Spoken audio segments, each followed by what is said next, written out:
These are images from that jubilant day on July 9th, 2011, when South Sudan became a new nation. But the celebrations were short-lived. We never imagined our country would turn out this way. During the time of independence, there was so much hope and enthusiasm about the prospects of South Sudan moving forward. Years later, this country is engulfed in civil war.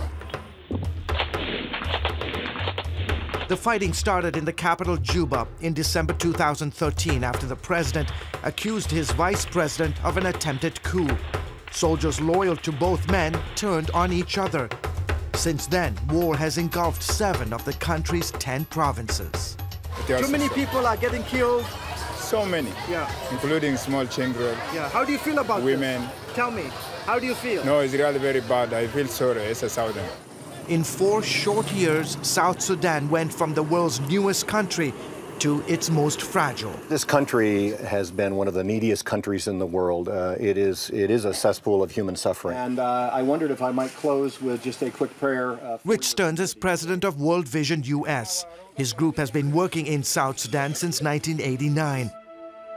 Stearns says the war is leaving a trail of tears and unspeakable human suffering. It is a terrible place to be a child, a terrible place to be a family in so many ways, because there are so many different threats to your livelihood and your well-being, whether it's food or lack of clean water, lack of sanitary facilities, lack of educational opportunities, lack of economic development, or conflict, as we've seen right now is happening in this country.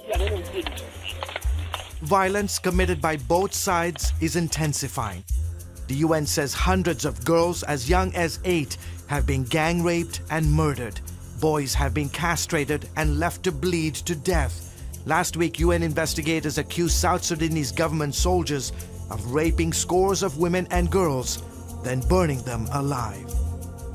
Well, the spirit of the Independence Day was a spirit of peace. The spirit today is a spirit of conflict. People aren't working, farmers aren't planting. 2 million people have fled their homes. Many have escaped to neighboring countries. Others live in the bush or swamps. It's been very disheartening to see the potentially bright future of this brand new country be put on hold. Meanwhile, tens of thousands have sought protection in UN-run camps like this one on the outskirts of the capital city. Since the conflict began back in December 2013, the United Nations is now running these POC. They're called Protection of Civilian Sites. This one has roughly about 22,000, but across the 8 sites, there are close to about 130,000 South Sudanese. Ariane Quentier of the UN says that number is just the tip of the iceberg. Because we probably have something like 3 million people between refugees and displaced persons who have been affected by this war. World Vision oversees food distribution at the camp.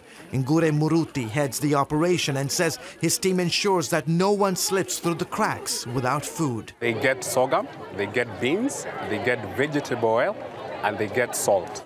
Mary Namon has lived in the camp for nearly 2 years. I have no other option but to stay here until this war ends. She's lucky to even have food to eat. Far from the camp, in towns and villages in the war zone, people are dying of starvation. And reaching those in desperate need can be logistically challenging. Here's a staggering fact for you. South Sudan is roughly the size of the state of Texas, and there are only 200 miles of paved tarmac. So the best way to get to these locations is via plane. On a recent afternoon, Sir, one at a time. One at a time, yep, sure. Thank you, sir. CBN News joined World Vision as they traveled to a remote village far from the capital city. Here, aid workers race frantically to save 250,000 children like Aout, who are suffering from severe malnutrition. One of the things they do right away is to get an assessment, a physical assessment, but also a weight assessment. Aout is 13 months old, and a typical child at 13 months should weigh roughly about 9 kilograms. Aout right now at 13 months weighs about 5.5. Nurse Damaris Wanjiku says a combination of therapeutic milk and nutrient-rich foods will keep him and other kids in this village alive. The mothers go home with the children, then they return every 7 days. And then we take their weight just to monitor the progress, and then we give them more supplies for another week. The program continues until each child is healthy. My baby would be dead if it wasn't for this nutritional center. Thank God he's getting better every day. A glimmer of hope in a young nation spiraling out of control. Despite several attempts at peace, both sides are unwilling to compromise and silence their guns. So for now, the fighting rages on, with tens of thousands dead and no end in sight. For aid groups, it's a battle against the odds to save lives, as experts warn of a catastrophic famine that could affect up to 5 million people. George Thomas, CBN News, South Sudan.